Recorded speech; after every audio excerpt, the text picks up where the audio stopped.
বিসমিল্লাহির রহমানির রহিম। আসসালামু আলাইকুম রহমতুল্লাহ।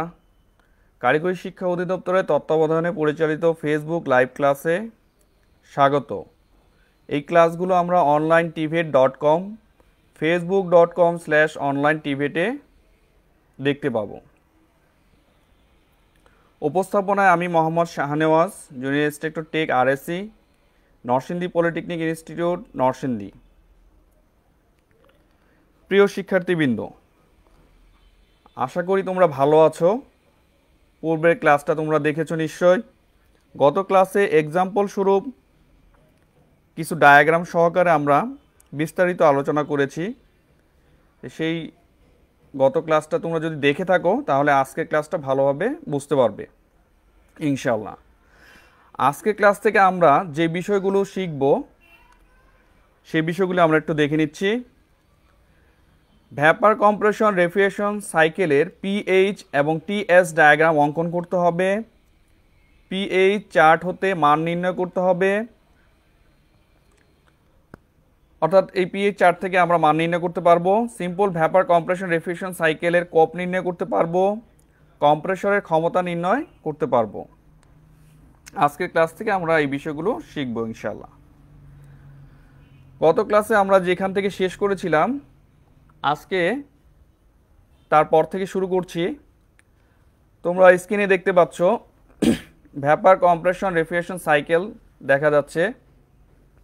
ভ্যাপার কম্প্রেশন রেফ্রিজারেশন সাইকেলে আমরা জানি প্রধান চারটি অংশ থাকে।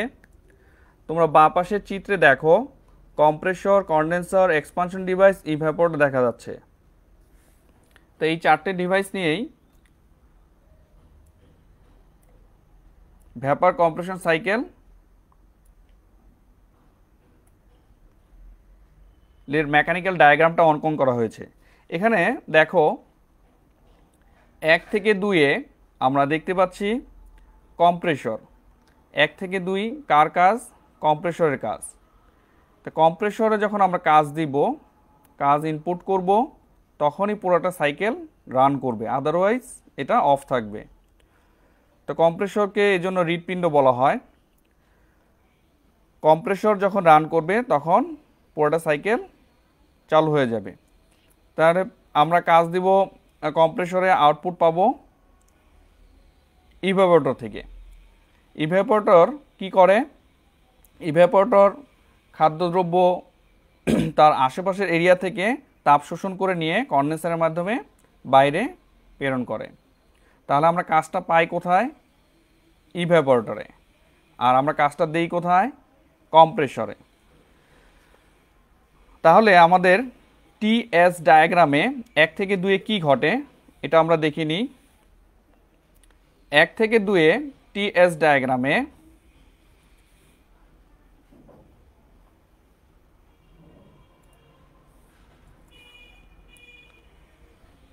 আমরা যদি স্ট্রেট লাইন ড্র করি তাহলে এখানে দেখা যাচ্ছে 1-এ যে এন্ট্রপি পাওয়া যায় 2-এ একই এন্ট্রপি পাওয়া যায়, অর্থাৎ S1 = S2।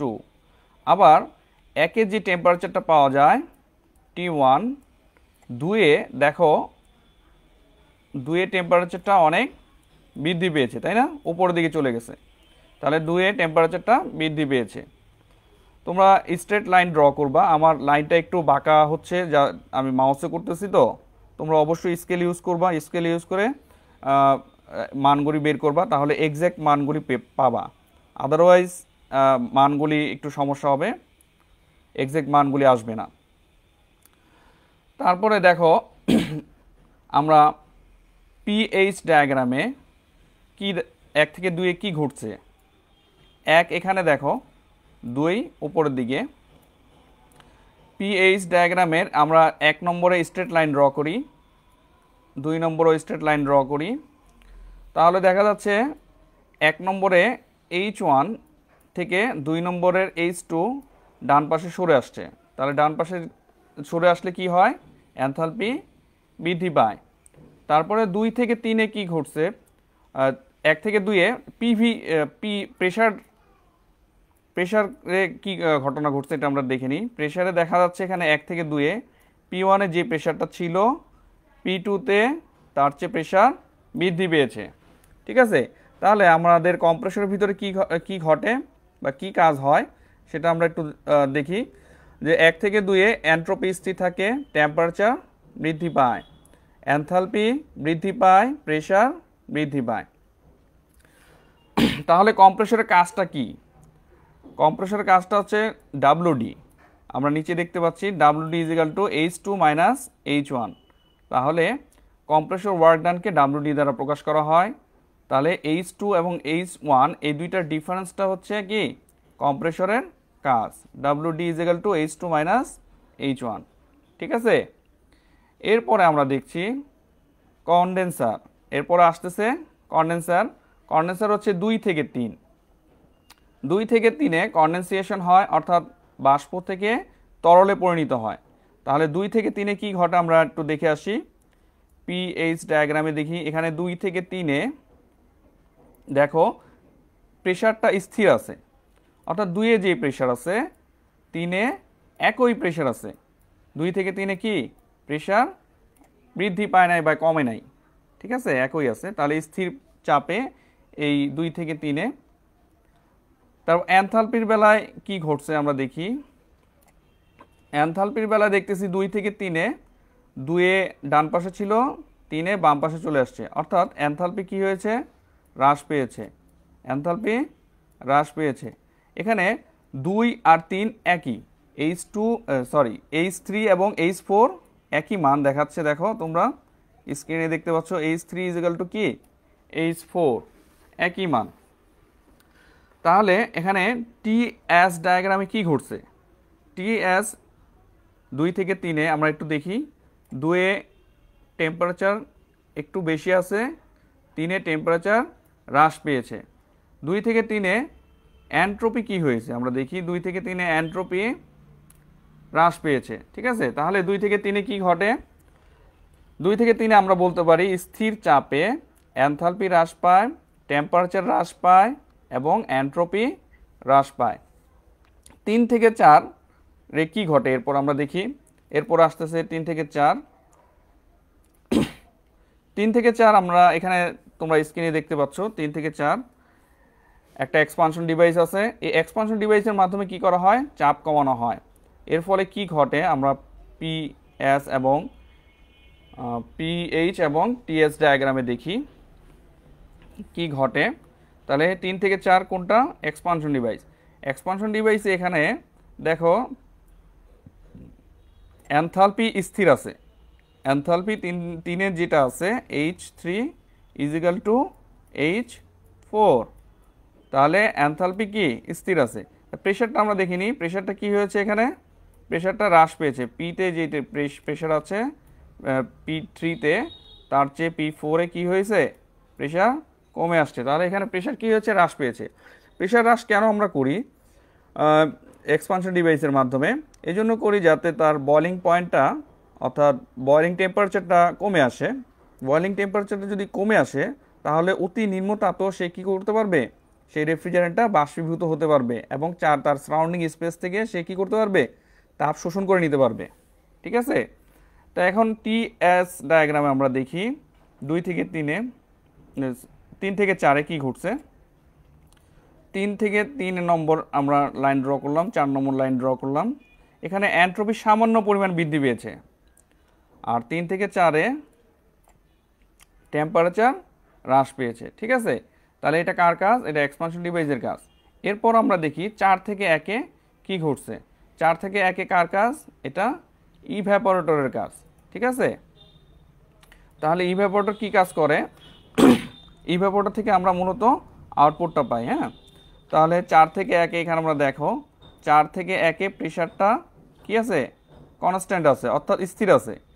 তারপরে 4 থেকে 1-এ এনথালপি কি হয়েছে, এনথালপি বৃদ্ধি পেয়েছে।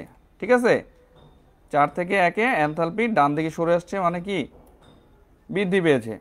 তারপরে 4 থেকে 1-এ টিএস ডায়াগ্রামে কি ঘটেছে আমরা দেখি। 4 থেকে 1-এ টিএস ডায়াগ্রামে টেম্পারেচার স্থির আছে কিন্তু এন্ট্রপি কি হয়েছে, বৃদ্ধি পেয়েছে। ঠিক আছে, এন্ট্রপি আগে এই পাশে ছিল, তারপর ডান দিকে সরে আসছে, অর্থাৎ বৃদ্ধি পেয়েছে।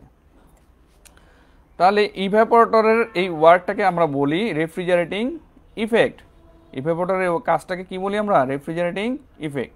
তো রেফ্রিজারেটিং ইফেক্ট এই দুইটার ডিফারেন্স, কোন দুইটা ডিফারেন্স? H4 এবং H1 এর মধ্যে যে ডিফারেন্সটা সেটা হচ্ছে কি রেফ্রিজারেটিং ইফেক্ট। তো রেফ্রিজারেটিং ইফেক্ট কি হবে? এই যেটা বড়, এখানে বড় কোনটা হবে? H1। তাহলে H1 minus H4 is equal two refrigerating effect. ঠিক আছে, এরপর আমরা দেখে নিচ্ছি এখানে আরেকটা পিএইচ ডায়াগ্রাম দেখানো হয়েছে। এই পিএইচ ডায়াগ্রামে দেখো তোমরা কি ঘটতেছে। আমাদের এখানে এই জোনটা আমরা জানি 3' থেকে 3 পর্যন্ত এটা কি সাবকুলিং হয়েছে। আবার এখানে 1' থেকে 1 পর্যন্ত কি ঘটেছে? সুপার হিটিং হয়েছে। ঠিক আছে, তো আমরা সাবকুলিং এবং সুপার হিটিং কী জন্য করব? আমাদের কি প্রয়োজন এটা? আমরা যদি 2 থেকে 3' পর্যন্ত আসি তাহলে দেখো এখান পর্যন্ত আসি H3', আর আমরা যদি 2 থেকে 3 পর্যন্ত আসি তাহলে H3 পর্যন্ত আসে। এখন দেখো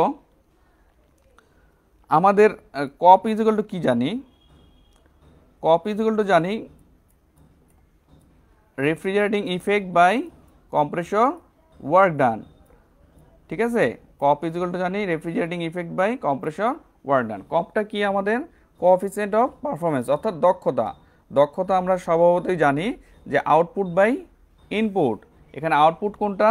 আমরা রেফ্রিজারেটিং ইফেক্ট যেটা ইভ্যাপোরেটর থেকে আমরা পাই সেটা হচ্ছে কি আউটপুট, আর যেটা আমরা কম্প্রেসরে দেই সেটা হচ্ছে কি ইনপুট। তাহলে refrigerating effect by compressor work done, এটা ইজ ইকুয়াল টু কি কপ, কোএফিসিয়েন্ট অফ পারফরমেন্স, অর্থাৎ দক্ষতা।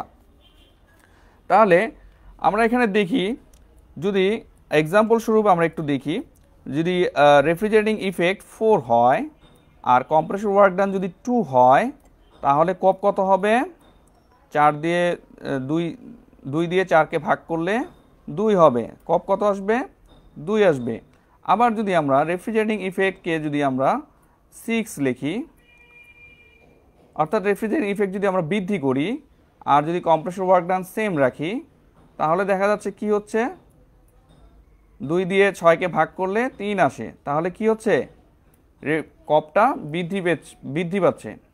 তো এই কপটা বৃদ্ধি করানোটা হচ্ছে আমাদের মূল উদ্দেশ্য, কারণ সকল ইঞ্জিনিয়াররা এবং ডিজাইনাররা কিভাবে কপ বৃদ্ধি করা যায় এই নিয়ে কাজ করতে থাকে। ঠিক আছে, এবং কপ বৃদ্ধি করাটাই ওই মেশিনের পারফরমেন্সটা বৃদ্ধি পায়।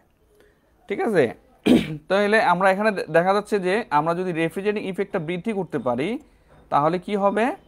আমাদের কপ বৃদ্ধি পাবে।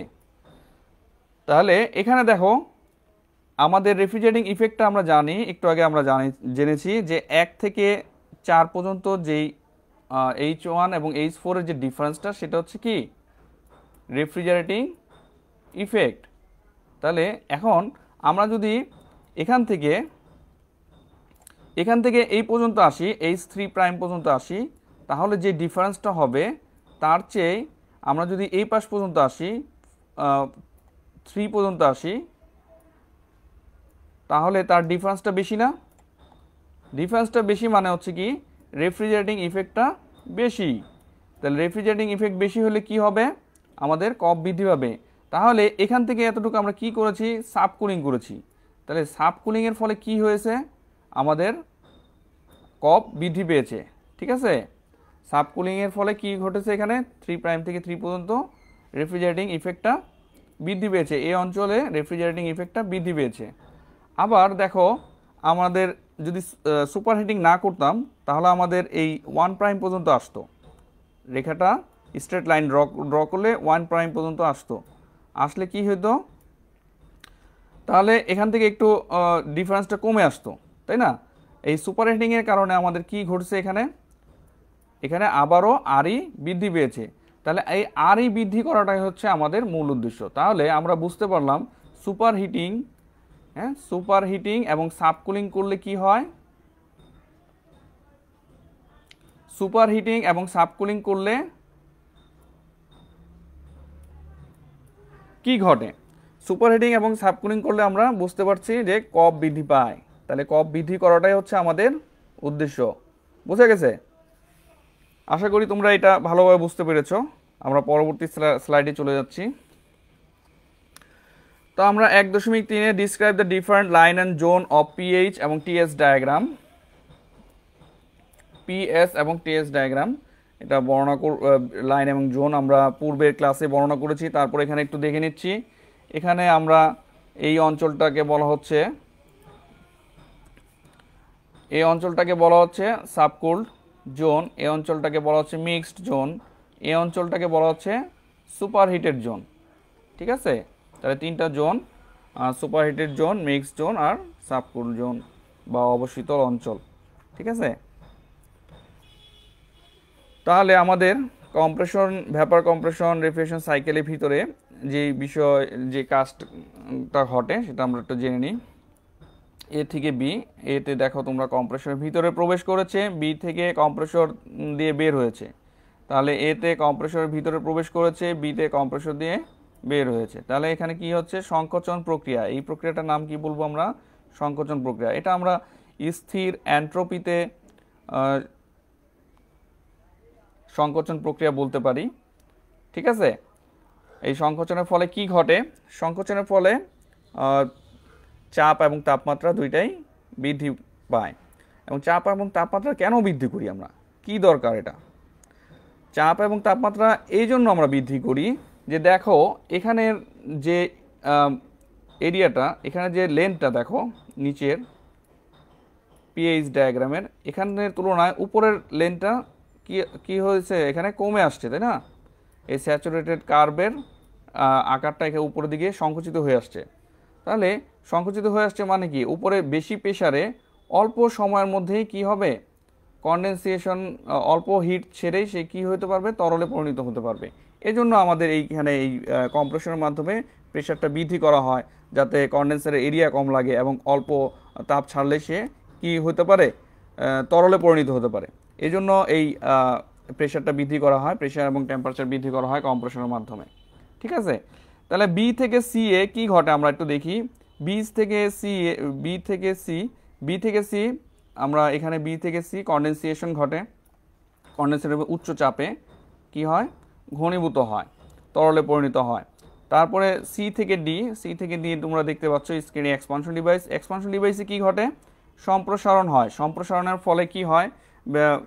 আমরা যদি ভ্যাপারকে, এখানে লিকুইডকে সম্প্রসারিত করি তাহলে তার প্রেশারটা কমে যায়। প্রেশারটা কমে গেলে কি হয়? তার বয়লিং টেম্পারেচারটা কমে আসে। এটা আমাদের উদ্দেশ্য। তারপর ডি থেকে এতে কি ঘটে? ডি থেকে এতে ইভ্যাপোরেশন ঘটে, তোমরা জানো। ইভ্যাপোরেশনের ফলে কি হয়? বাষ্পীভূত হয় রেফ্রিজারেন্ট, তার সারাউন্ডিং স্পেস কি হয়? ঠান্ডা হয়, কারণ সারাউন্ডিং স্পেস থেকে সে তাপ শোষণ করে নেয়। এরপর আমরা 1.5-এ চলে আসছি। দেখো pH chart to determine different value of refrigerant of vapour compression refrigeration cycle. এখন আমরা যেটা করব সেটা হচ্ছে একটা পিএইচ চার্ট 134-এর এর পিএইচ চার্ট থেকে আমরা এর সাকশন প্রেশার এবং ডিসচার্জ প্রেশার জানার মাধ্যমে এবং টেম্পারেচার জানার পর এটার H1, H2, H3 এবং H4 এই মানগুলি নির্ণয় করব। ঠিক আছে? এটা একটু ভালো করে তোমরা খেয়াল করো। তো এখানে 134-এর রেফ্রিজারেন্ট ব্যবহার করা হচ্ছে। এখানে দেখো ডিসচার্জ প্রেশার কত বলছে? 10 বার। এখানে তাহলে তাপমাত্রা বলতেছে, ডিসচার্জ তাপমাত্রা কত বলতেছে? 40 ডিগ্রি সেলসিয়াস। আর সাকশন প্রেশার কত বলতেছে? 2 বার। সাকশন টেম্পারেচার কত বলতেছে? -10 ডিগ্রি সেলসিয়াস। তাহলে এই পিএইচ চার্টটা আমাদের কি করতে হবে? অঙ্কন করতে হবে। H1, H2, H3, H4 এগুলি বের করতে হবে। তাহলে আমরা এগুলি একটু দেখে নিলাম যে 10 বার 40 ডিগ্রি সেলসিয়াস, 2 বার -10 ডিগ্রি সেলসিয়াস। ঠিক আছে? আমরা এখন পিএইচ চার্টে আসি। তোমরা স্ক্রিনে দেখতে পাচ্ছ একটা পিএইচ চার্ট দেখা যাচ্ছে। এখানে আর কত? এটা 134-এর তো আর 134-এর এখানে দেখো বাঁ পাশের যে রেখাটা সেটা হচ্ছে প্রেসারের রেখা। এখানে 2 বার দেখানো হচ্ছে, 2 বার -10 ডিগ্রি সেলসিয়াস। দেখতে পাচ্ছ স্ক্রিনে? তারপরে বলা হয়েছিল কত 10 বার, ডিসচার্জ প্রেশার কত 10 বার, এবং এটা টেম্পারেচার +40°C। তাহলে আমরা দুইটা লাইন পেয়ে গেলাম। এই লাইনটা আমরা ড্র করি, স্ট্রেট ড্র করতে হবে। হ্যাঁ, যেহেতু একটু বাঁকা আসছে তোমরা স্কেল ধরে করবা, একটু সোজা করে নিবা। আমার এখানে মাউসে করা হচ্ছে যার জন্য একটু বাঁকা আসতেছে। এখান থেকে স্ট্রেট লাইন ড্র করে নিই। তো স্ট্রেট লাইন দুইটা পেয়ে গেলাম, একটা হচ্ছে সাকশনের লাইন আর একটা হচ্ছে ডিসচার্জের লাইন। তো যেহেতু এটা কিভাবে পেয়েছি, আমাদের বলা ছিল কি 2 বার -10°C, 10 বার 40°C। এখানে টেম্পারেচারও দেওয়া আছে, বা পাশে প্রেশারও দেওয়া আছে, আর নিচে কি দেওয়া আছে, এনথালপি দেওয়া আছে। তাহলে আমরা এখানে ড্র করি। যেহেতু এটা কি কম্প্রেসরের কাজ আমরা জানি 1 থেকে 2, কম্প্রেসর এখান থেকে শুরু হয়, স্যাচুরেটেড ভ্যাপার লাইন থেকে শুরু হয়। যেহেতু এখানে সুপার হিটিংয়ের কথা বলা নেই এবং সাবকুলিংয়ের কথা বলা নেই, সেহেতু আমরা এই স্যাচুরেটেড লাইন থেকেই শুরু করব। ঠিক আছে, এখানে দেখো এই এন্ট্রপির যে লাইনটা আছে, এন্ট্রপির এই লাইন বরাবরই আমাদের এই লাইনটা ড্র করতে হবে, কারণ এটা কি স্থির এন্ট্রপি প্রক্রিয়ায় সংকুচিত হবে। ঠিক আছে, লাইনটা একটু বাঁকা হয়েছে, তোমরা সোজা করে নিও। ঠিক আছে, এখানে তাহলে এটা হলো 1, আমরা এখানে পেয়ে গেলাম 2, দুইটা পেয়ে গেলাম। ঠিক আছে, তারপর আমরা যদি বাঁ দিকে চলে আসি, যেহেতু এখানে সাবকুলিংয়ের কথা বলা নেই, তাহলে আমরা আর বামে যাব না, এই সম্পৃক্ত তরল পর্যন্ত থাকবো।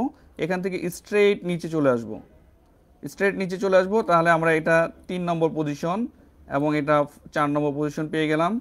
আবার এখান থেকে আমরা স্ট্রেট বরাবর নিচে চলে আসব, কি জন্য,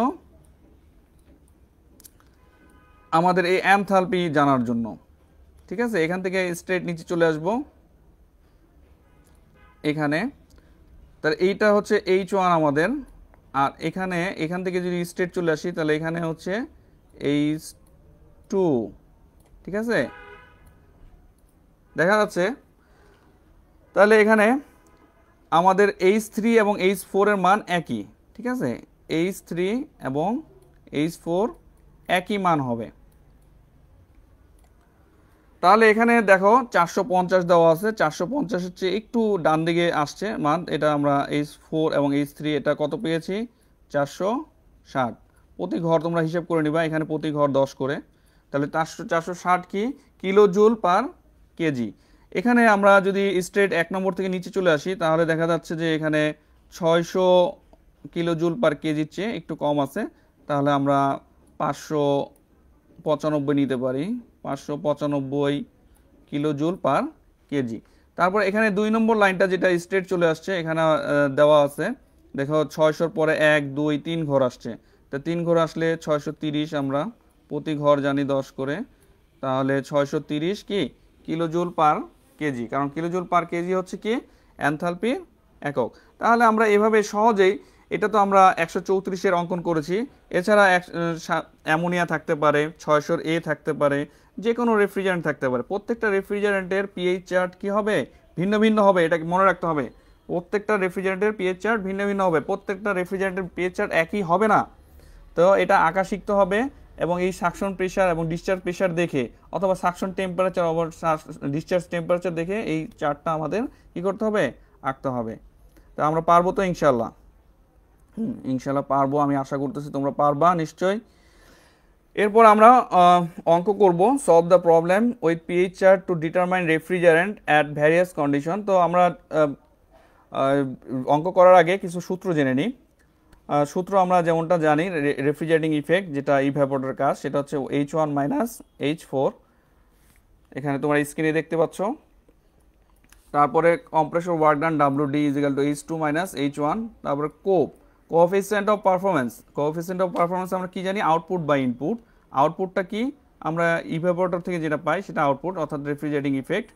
আর ইনপুটটা কি, ইনপুটটা হলো আমাদের কম্প্রেসরের কাজ, সেটা হলো WD work done by compressor.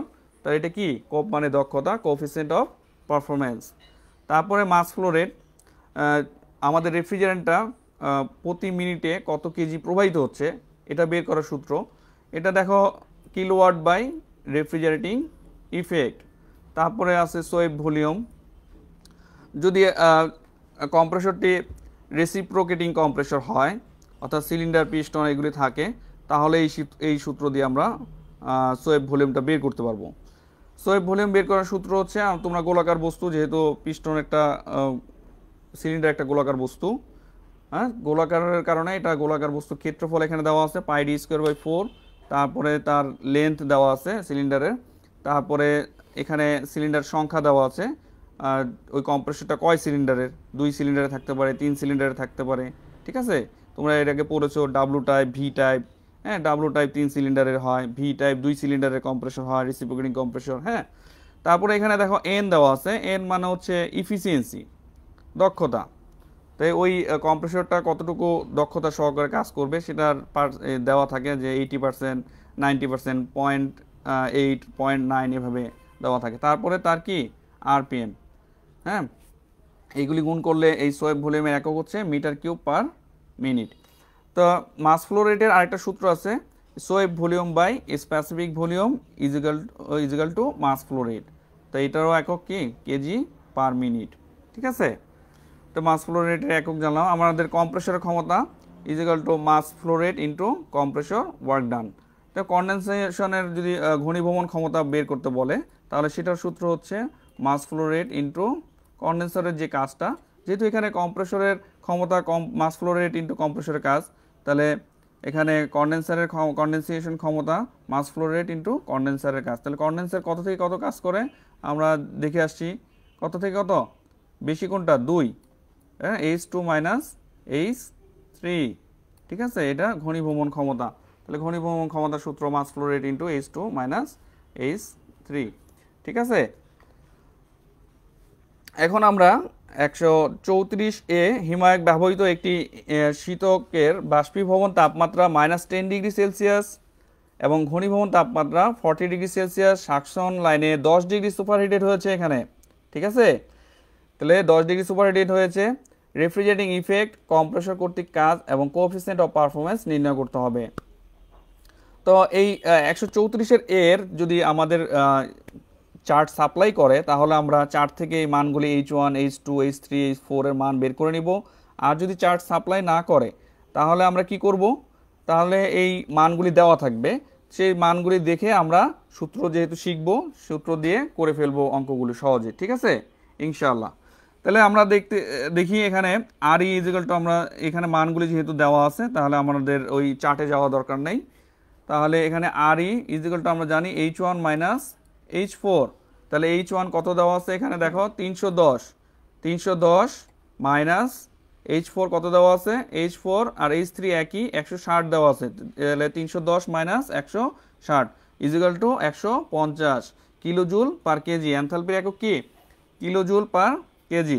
এখানে WD হচ্ছে কম্প্রেসরের কাজ। কম্প্রেসরের কাজটা আমরা দেখি। কম্প্রেসরের কাজ আমরা জানি কি H2 মাইনাস H1।